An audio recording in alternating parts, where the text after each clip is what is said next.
I want to live for God, దేవుని కొరకు జీవించాలి అని ఉంది, కానీ అది చాలా కష్టంగా అనిపిస్తుంది. It seems difficult. How do I live for God? దేవుని కొరకు ఎలా నేను బ్రతకొచ్చు?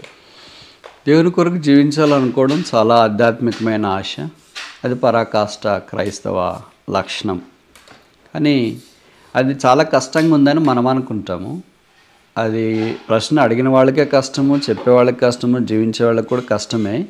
కానీ యేసు ప్రభు ఏమన్నాడంటే మత్తయి సువార్త 11:29 వచనాల తర్వాత, నా కాడి ఎత్తుకొని నా యొద్ద నేర్చుకునండి, ఏలైనగా నా కాడి తేలిక సులువు. It's light and easy. Yesu ప్రభుతో నడవడమేమో ఈజీ అని యేసు ప్రభు అన్నాడు. యేసు ప్రభుతో నడవడం, జీవించడమేమో కష్టమని మనం అంటున్నాము. మనం కరెక్టా? యేసు ప్రభు కరెక్టా? నాకు తెలిసి మనం తప్పు అనుకుంటున్నాం. ఎందుకంటే యేసు ప్రభు ఎప్పుడు తప్పు కాదు, వాక్యం ఎప్పుడు తప్పు కాదు.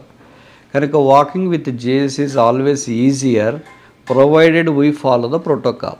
ఏదైనా అంతే కదా. చదువు చాలా కష్టమని కొంతమంది అనుకుంటారు. మరి కొంతమంది పిల్లలు అలాగే ఎక్సెల్ అవుతున్నారు ఏంటి?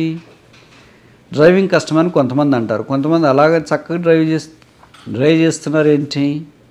ఈత కష్టమని కొంతమంది అంటున్నారు. కొంతమంది ఈతలో ప్రైజులు తెస్తున్నారు ఏంటి? అలాగే మనం ఏది కష్టం అనుకుంటున్నామో, కష్టం అనుకుంటా ఉంటే అలాగే ఉంటాం. ఆ కష్టాన్ని సైతము ఇష్టంగా చేయటానికి ఎవరు పూనుకుంటున్నారో వాళ్ళు ఎక్సెల్ అవుతున్నారు. అందుకే వాళ్ళు చదువులో కానీ, ఉద్యోగంలో కానీ, స్పోర్ట్స్లో కానీ, ఆధ్యాత్మిక రంగంలో కానీ ఎక్సెల్ అయిపోయారు. అలాగే పౌలు దగ్గరికి మనం వచ్చిన పౌలు ఆత్మ సంబంధమైన జీవితం కష్టమని ఎక్కడ చెప్పినట్లు నాకు వాక్యంలో ఉన్న పరిచయాన్ని బట్టి గుర్తులేదు. పైపెచ్చు పౌలు ఏమన్నాడంటే, ఇంకా గలతీ 2:20లో, I'm crucified with Christ, yet not I but Christ liveth in me. నేను క్రీస్తుతో పాటు సిలువ వేయబడినాను, జీవించేవాడని నేను కాదు, క్రీస్తే నా యందు జీవిస్తాడు. నాకు నేనుగా క్రైస్తవ జీవితం జీవించాలంటే నాకు కష్టము, కానీ నాలో క్రీస్తు జీవించాలి అని నేను క్రీస్తుకి అప్పగించుకున్నప్పుడు క్రైస్తవ జీవితం జీవించడం తేలిక.